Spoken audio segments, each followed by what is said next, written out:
Hello and welcome to this TTA TV video. This video leads on from our first on the ellipse, where we looked at examples of its application and properties that are associated with it. You'll remember that we examined examples such as the Whispering Galleries in Grand Central Station in New York and St. Paul's Cathedral in London. And we also looked at the application of the ellipse in medical devices, such as a device which is used for the removal of bladder stones. This video will focus on constructing an ellipse using our drawing equipment. The method that we will focus on is known as the concentric circles method, and is based on the principle that if you took a circle and rotated it along its axis, our view of the circle would appear to narrow in terms of its height, which would give us the illusion of an ellipse. We'll be using this concept in the construction of our ellipse as the video progresses. So the first stage of drawing an ellipse is to position your minor and major axis and to draw two circles, one which represents the diameter of the major axis, one which represents the diameter of the minor axis. And we draw these two circles from the center point, which is located where the two axes intersect. The next stage is to divide the circles into equal sectors. A handy number to work with is 12 because we can use our 30-60 degree set square to do this. Now, of course, the major and minor axes are already splitting the circles into 4 sectors already. So now we're just adding in 8 more in total, which will give us 12 equal sectors to work with.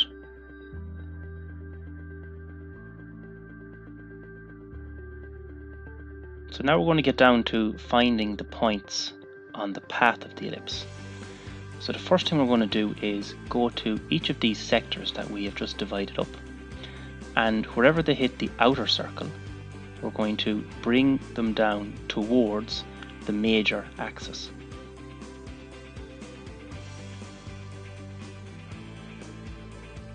In the next part of the construction, the inner points where the sectors intersect the minor circle, we will bring those away from the minor axis. And what you find is that we get a crossover between these two construction lines. And this crossover will give us a point, a loci, on the ellipse. So by plotting these, we're plotting the path that our elliptical curve will follow. Now, of course, if you want to draw the full ellipse, you need to repeat this process on the lower end. So again, you'll see me following out the sector from the center point, and where it hits the outer circle, I'm bringing it towards the major axis, in this case upwards. And likewise, as I did, I'm following the sector out, and where it hits the inner circle, I'm bringing it away from the minor axis.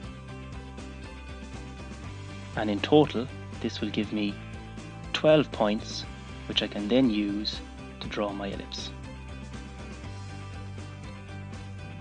The final stage of the construction is that after you've found an adequate amount of points, 12 in this case, we can now begin to sketch in or draw accurately the path of the ellipse.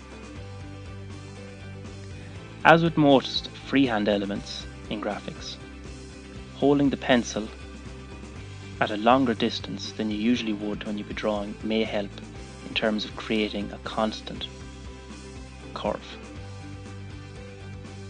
Also, this may suit some people and not others. You may prefer to draw it in sections.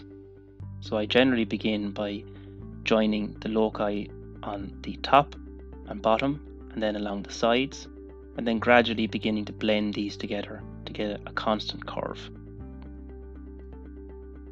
And when you're happy and you've refined the curve that it's nice and smooth and constant, you'll have drawn an ellipse.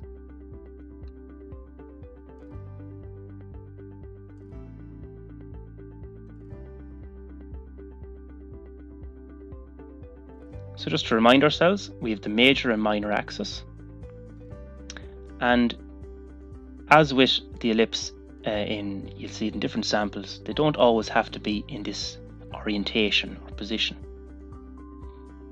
So sometimes we'll see ellipses and they may be at an angle or they may be facing upwards, but the properties will follow through.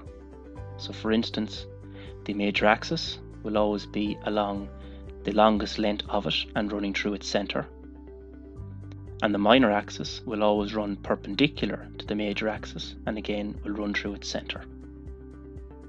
And the same concept of how that ellipse could be drawn using the concentric circles will apply. So that's how to construct an ellipse.